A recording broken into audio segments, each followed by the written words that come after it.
Hi guys, today we're going to be talking about classes inside of Python and classes and objects in particular. And this is one of those core concepts in programming that has been around for the better part of 30 or 40 years because it is so useful for writing code. Now, what classes do is they allow us to encapsulate data in an object or into something that we can represent a real life thing. And that's why it's called an object or object-oriented programming in some respects. Now, Python does it a little bit different than other languages do it, but it's the same idea regardless of what language you use. So we're going to introduce this using Python, and we're going to walk through the basics of what a class is, and then we're going to look at how to create an instance of a class, which is an object, and then we're going to look at how we can use this in code, and then of course we're going to have a challenge to go with it. So let's dive right in and try to wrap our heads around what a class is and then what an instance of a class is as an object. So what is a class anyway? This is a definition I came up with that kind of encapsulates what it does more functionally. Now, if you ask some people that were other than me, you might come up with a different idea of what a class is. The idea of a class, though, is one of those things that's better described or shown than it is to really define in a single definition. But I tried, and this is what I came up with. It's a code structure that defines a set of properties and methods that are used to describe something. So a class, in the idea that's more abstract, not in computer science, if I have a class of something, I'm talking about a group of items or people or things that are similar to one another. They all have common properties and they all do different things, but that are similar to one another. So if you think about your class of students, you're all students that are learning, and you might have things like your grades, your name, you're a freshman, you're a sophomore, things like that. These are properties, and you also do things associated with your class. That is, you learn, you write, you do math, you do all these kinds of things that are oriented around being a student or being part of a class in that respect. So the idea of a class is just that you have some kind of definition of properties and attributes that you might assign to that class, and then things that they do. And so that's the idea of a class that gets translated into code. So we have things like properties and things that we can work with according to those properties, and we create code structures that will kind of group those together. And then we will have what we call properties and methods on the implementation of that in our code. And an instance of a class in the most abstract type is called an object. So an object can be, anything really. I mean, it's an abstract idea. And so if I have a specific class, say a person class, the instance of that person class would be an object, and that person could be me, it could be my wife, could be my kids. We're all persons, and the most general idea is that all instances of every class are objects, but a specific class will have an implementation of a specific instance of that class. It's still an object, but it's a type of person if I was using a person class to define that. So an object is just a general term to refer to all instances of all classes. Try not to get wrapped around the axle on this terminology, though. It's just used a lot in computer programming. If you hear somebody talking about an object, just understand that it's an instance of a class. And if you hear a class we're talking about in programming, it's usually talking about the definition of that object. And we'll get our heads around this a little bit more when we actually look at an example. I think it'll be a little clearer then. Each object has properties of that class, and we've talked about this already. And the great thing about an object is because it's an instance of a class, the object is not like all the other objects in that class, a particular class of object, that is. I have a different name than my wife, so we are still people, we're persons, if you will, but we have different properties that have different values. So we have the same property that is a name, but it has a different value to it. My name is Blaze, my wife's name is April. So that is similar in code as well. So every instance of a class is called an object, and every object can have properties associated with it that have different values from another instance of that same class. This will become a little bit more clear when we look at an example 2 in just a minute. And also, methods on classes are used to work on those properties. Now, we have talked about functions, and functions in Python are we use to create a piece of code that is abstracted away so that we can use that piece of code over and over and over again. Well, we can take that same idea and apply it to a class, and where we have a function that is associated with a set of properties, and then that function can work on those properties just like we saw whenever we were using them in the more general context, but it will be related to the actual instance of the object that I'm working with. And so I don't have to pass parameters in it, I can just use it, but the parameters for a given function can actually come from the object's values. And we'll see an example of this when we look at an example here in just a second in the code. So I have on the screen an example of a class here, and I want to point out a couple of things about this code that I think are kind of confusing for a lot of new developers when they start to see object-oriented programming, which is what we're talking about, and when we start to introduce the idea of classes. Now, the first obvious thing that we see here is this new keyword called class. Now, class is what tells Python that I'm declaring a class. And so this code block that I have here is a definition of a class. So when the Python compiler sees this, it's just going to say, okay, this is a definition for the person class. So if I was to declare this class and I was to do a type on it, like we saw earlier on when we did type for strings or types for floats or types for integers, I would get back person as the type for anything that uses this particular class. And an instance of this particular class is, as we said, it's an object. So this is actually defining the class. We haven't got to the object portion of this yet, but we'll talk about that a little bit as we go through this, because in this code, we're actually looking at a self-reference to an object, which brings me to my next point, which is this particular method or particular function right here. Now, on this function, we have a def, like we saw with other functions, and we have this def right here, which is defining another function that we'll talk about in a moment. So this class has two functions associated with it, this init function and this greet function.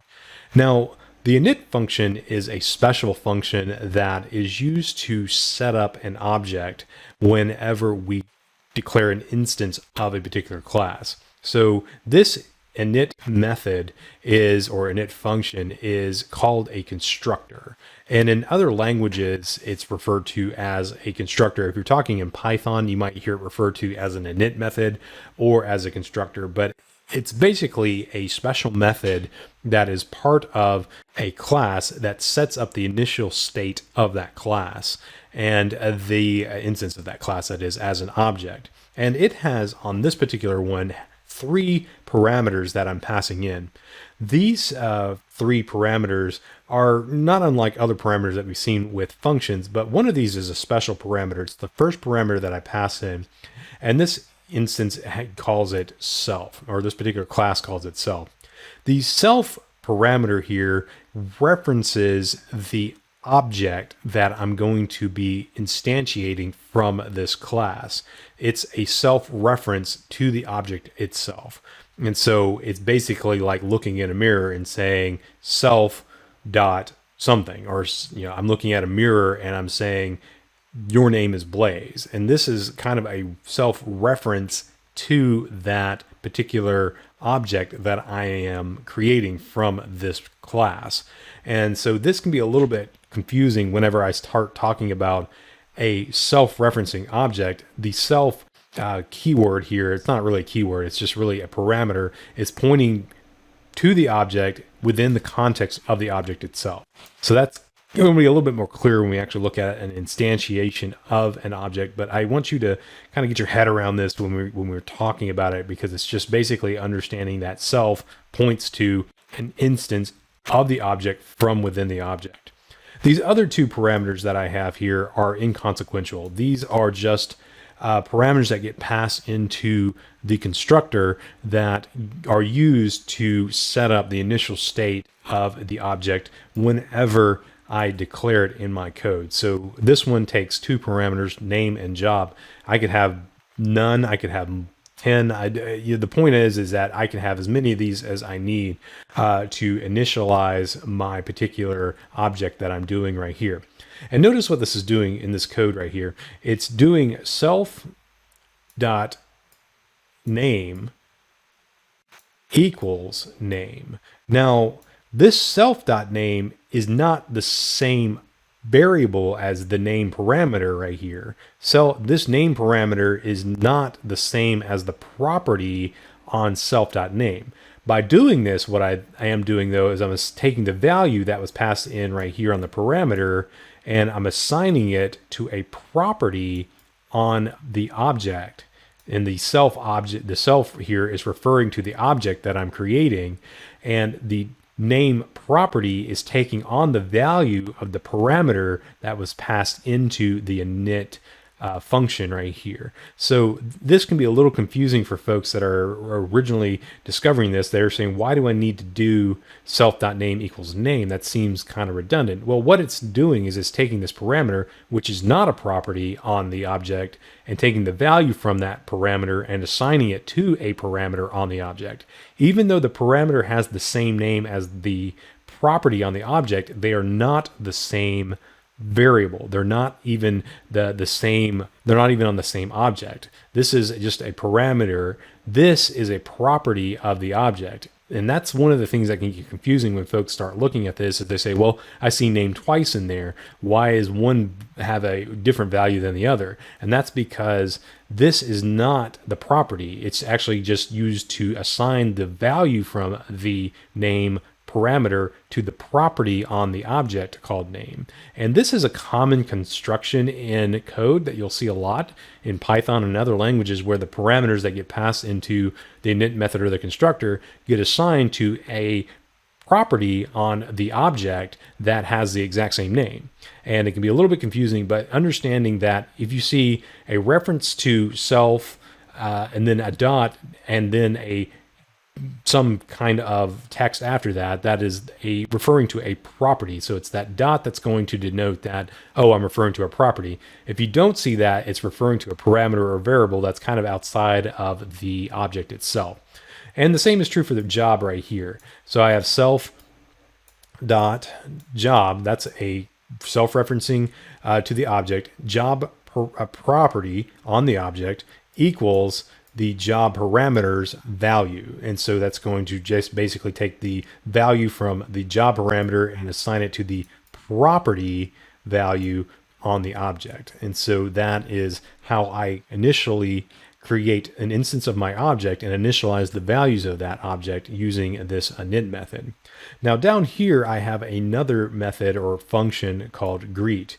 This is not a special function or method. It's a function that is associated with the person class. And notice what this has on it. It has the self as well, like we saw up here in the init method, but this is also referencing the object itself. So it's a self-reference back to the object that contains this particular greet method.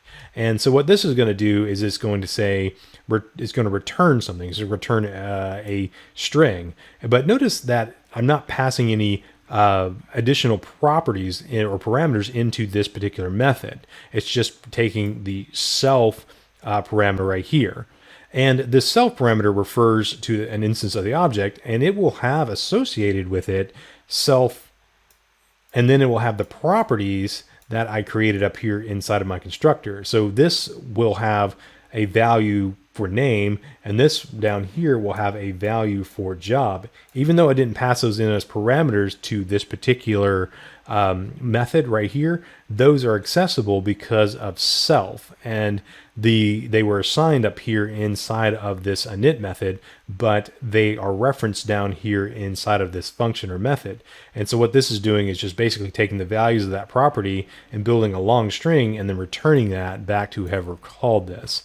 So let's look at an instance of this where I'm actually going to declare an instance of person and then do something with it. So let's take a look at this in a slide, and then we'll go over to the IDE and then look at it there.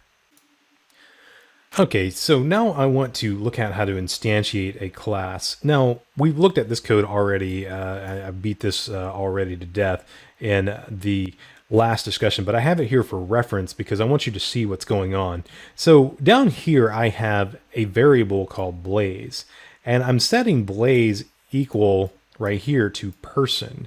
Now, I'm passing into person two parameters. Now, I'm passing in Blaze and programmer. No, this one has, this declaration right here has two parameters on it. But what's interesting about this particular declaration is that by doing this, I'm actually calling the init method that has three parameters on it. But what this is doing is actually calling the init method right here by just calling it, I don't have to do like a dot init.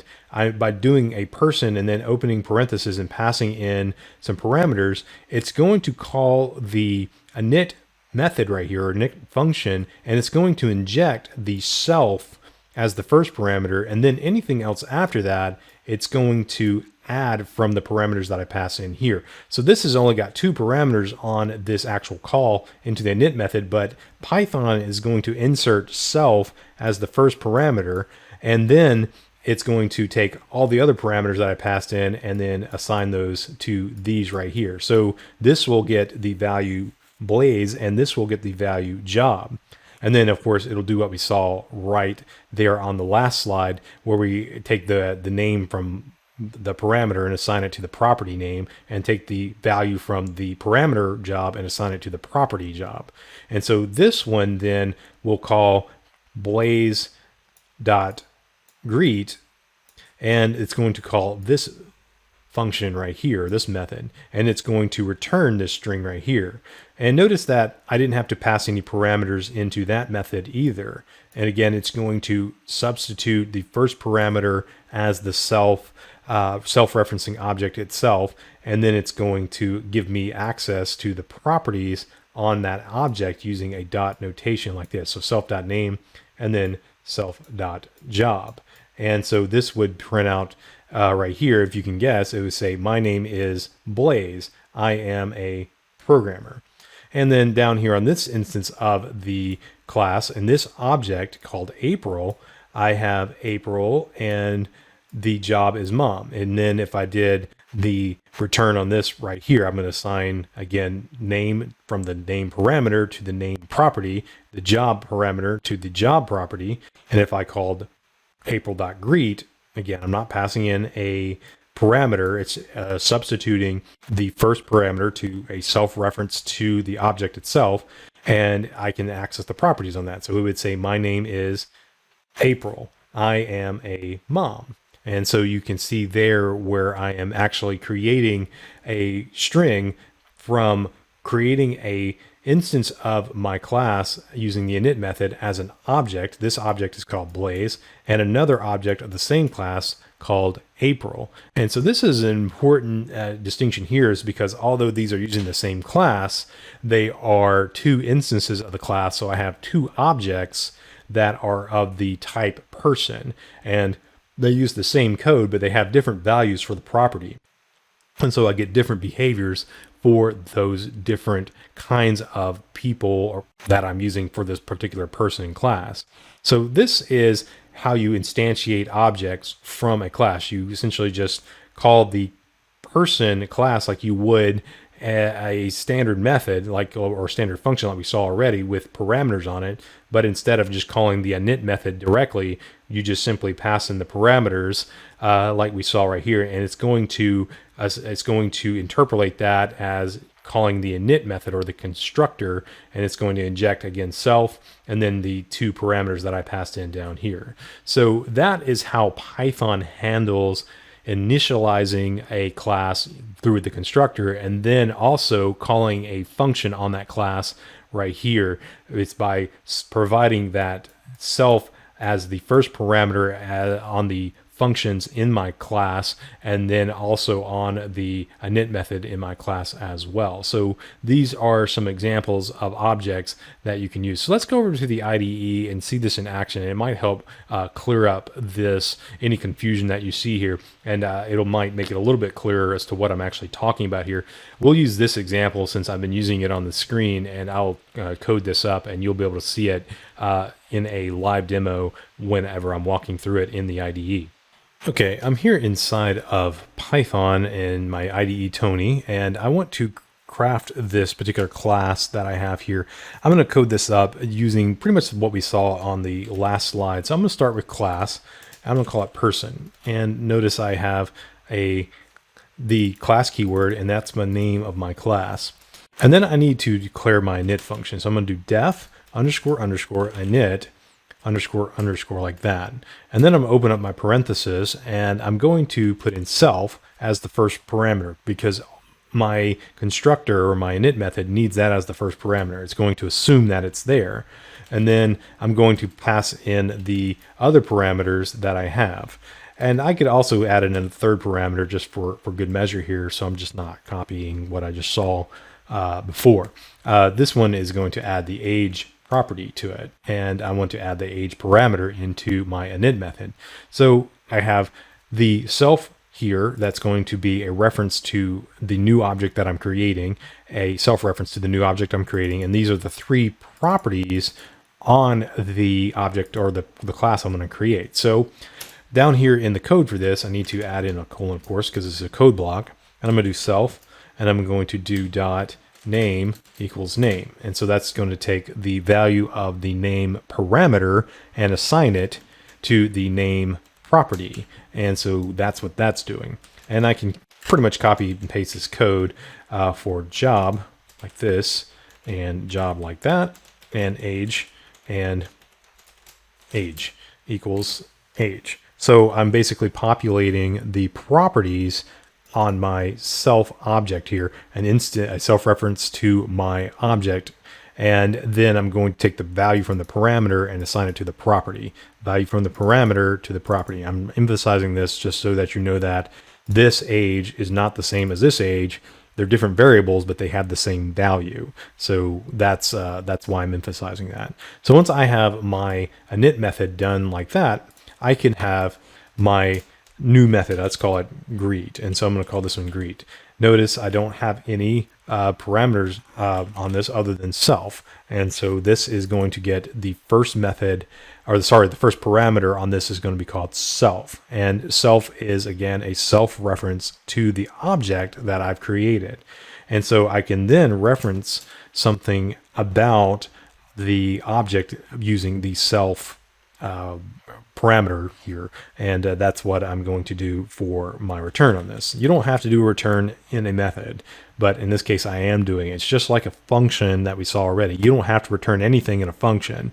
A return will return something if you declare it as such, but in this case I'd only have the self pointer essentially to the object that I want to use in here. So I'm just going to return something about this. I'm going to say hello, my name is, and then I'm going to do self.blaze, and then I'm going to do a another part of the string, add something like this, and I'm going to close that up and say I am a, and then I'm going to do plus self.job, and then I'm going to add some more text to this, and it says my age is, and then close this up, and then do say self.age, and I need to do a plus, of course, and then of course I'm going to add the period at the end of the sentence, so it is good grammar. So this should print out hello, my name is something, self.place should be name right there, self.name, self.job, self.age, in a string that is going to be returned back to whatever calls this.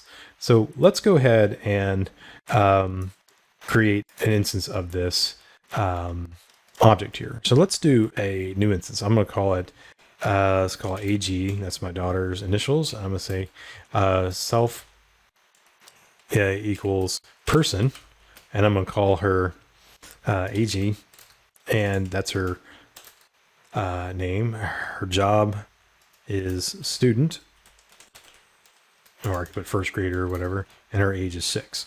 So AG is a student and she's 6. And then let's do my second instance of my object, and this is going to be EE.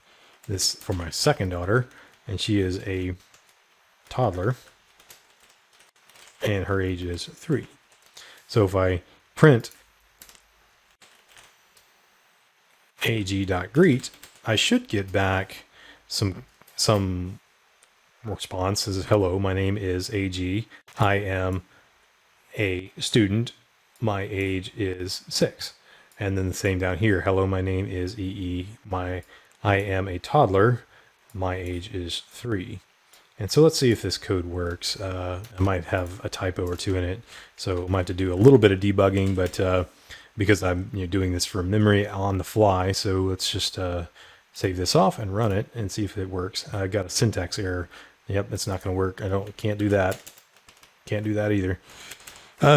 So let's see what happens. Okay, just like I thought. So not as many errors as I thought, and so clean code here. And so there we see it. Hello, my name is AG. I am a student. My age is 6. So by creating an instance, this is an object right here, and it's calling the init method when I do this. So let's see if we can step into this code right here and see what happens. So let's debug it. I'm gonna stop this and then debug it right here.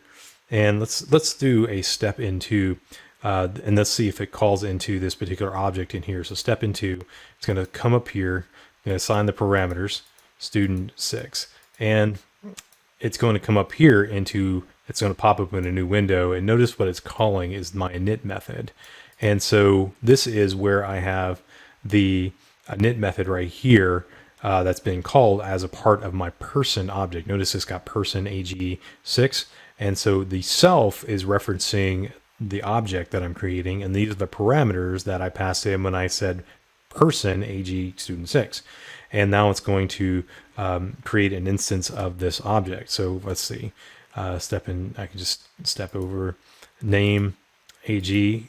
Now it's getting its parameter job value student, age value 6, and now it's calling back to my code, and then it's going into print, and then going down into the greet method that is on my class. So let's see it go into that method here. Let's see if it goes into there. So it's popping up a new window. It's got the method greet, and it's got a reference to self right here. I didn't have to pass in any additional parameters, and it's doing hello, and it's going to consolidate this down into the string using the concatenation like we've done with strings already, and it's going to compile that out. It's just getting pointers to objects and things like that. And then once it's got all the appropriate parameters, building the string up, and it's going to return that. And now I've got my string right there built from all of the parameters I passed into my class. In this case, it's going to create an instance of that called AG, and it's just printing out the output from this particular method right here. So I can just continue to run this through to the end. So we saw it step into the init method. We saw it step into the greet method here. In my instantiation, it went to the init method, and here it went to the greet method. But it noticed it's applied the self parameter as the first parameter on each of my methods up here, but then all the other parameters were what I passed in after that. And so it just simply appends those to the particular function up here. So that's how it works inside of Python. So again, a very straightforward way to create encapsulated code that is associating a bunch of properties with some methods that go along with those properties, and that's what we call a class. And then you wrap that up and get an instance of that, and I just call it an object. So this can be a little bit tough to get your head around, but as you practice it, it will become a lot more clearer. But it's also a very powerful feature of any programming language, because this is going to be very extensible, and we'll look at how we can do that in a future lesson. But I was one more thing I want to look at before we go to the challenge. Okay, so one last thing I want to look at is the ability to create lists and tuples of objects. Now, with a class, you can actually put lists inside of your classes as one of the properties. You can put other objects inside of your classes as a part of your objects. Now, I'm not going to get into that, but I want to introduce the idea of having a list of objects, because this is going to be applicable to the challenge, but it's also going to show you how you can use some things that we've talked about already, lists and other data structures, and use those with more than just the basic kind of data types that we've been talking about up to this point. So this is the class. I just have it here for reference, and I'm not going to go back through that, of course, but this is the class I've been working with. Now down here, I have this variable called people, and it is a list because I'm using these square brackets right here. And inside of my list, I have a reference to my person class right here, and I'm calling the init method right here. I'm giving it the parameters that are basically hard coded in this code. I'm not assigning this to an external variable. It's just getting assigned to the first index that is a part of my list over here. So people 0 would be person Blaze programmer, and then people 1 would be person April mom. So this is the second object inside of a list of objects and I'm calling my list people here. So I can use people as a list, or I could call this is just the variable name, and I can have lists of objects like this. I could also do the very same thing with tuples as well. So if I wanted to create a dictionary, I could have a dictionary where the value of a key value pair is an object. So this allows me to have the ability to have lists or tuples or dictionaries of objects, and then I can treat those just like I was doing with strings or integers or floats in lists. So I am not bound by the basic data types in Python when I create lists. I can use objects inside of my lists as well. And so if I wanted to reference that, I can just do exactly like I did when I was referencing them, and then I can actually call methods using a dot operator. So if I wanted to reference the greet method, I would just simply pull up people 0 and then do the dot operator, and then I would have greet, and I would call that method on people on the first index of my people list right here.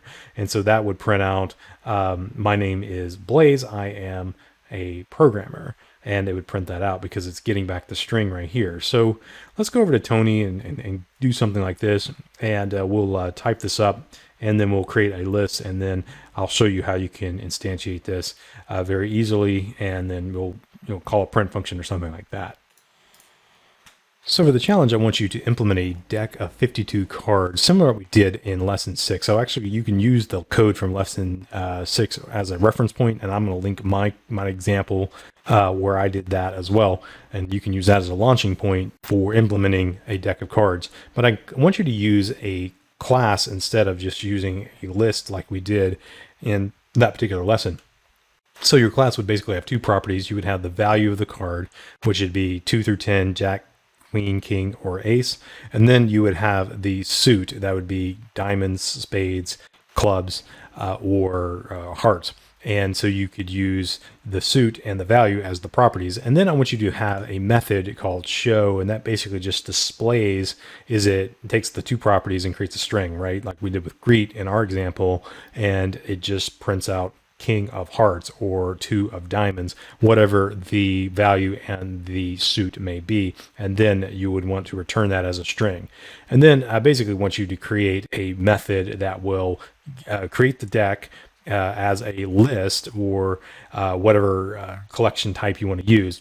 List is probably the easiest one to use. And then from there, loop over that particular deck however you see fit, and just display the cards using the method that you created. And that's what I would want you to do for the challenge. So let's go over to the code repo where I am going to show you where you can get a reference point for what I'm asking for, and then I want you to extend it.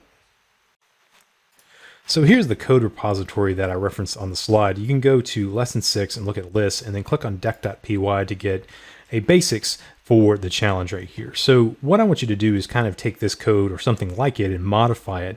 This one right here though is just using a deck that is a list, and it's building a string, and it's using this for loop right here to build a string that represents a card. I want you to create a class that has the properties that I mentioned on the slide, that has a value property and a suit property. And instead of using a string, create an instance of a class, and then instead of creating a card string and assigning it back to or adding it to my list, add the card to the list instead of just a straight up string. And then I want you to create a loop to loop over the deck and then print out the particular card suit combination from a method that we saw, like we saw when we looked at greet, whenever we were looking at our example inside of the slides and then the code samples there. So if you want to look at the code samples, they'll be in the repository for this week's lesson, and you can use those as a reference. But I want you to create, again, a class that has two properties, value and suit, and then create a method on that particular class called show. And then I want you to loop over the deck list right here and print out the cards in the deck back to the console. So that's the challenge for this week. So I'm looking forward to seeing what your submissions are going to look like. Just to give you an idea of this, I'm going to go over to Tony and show you what I did to implement it, but I'm not going to show you my code. Okay, here's my code that I have. You can see there I have my class card, and so I'm using a class inside of this particular example. Let's run this, and this is what I want you to do, is just print out the particular value and suit of each card that is in my deck. Now, my implementation is based on the code that I saw in lesson 6. I'm not doing any shuffling on this or any drawing. I just want you to implement the card class based on some of that for loop logic that we had already. I'm more interested in seeing how you implement the class and seeing you use the class in a loop that will then print out the particular values and suit of each card. So that's my implementation running. So you can use something like this. So looking forward to your submissions, and thanks for watching Cool Enough to Code.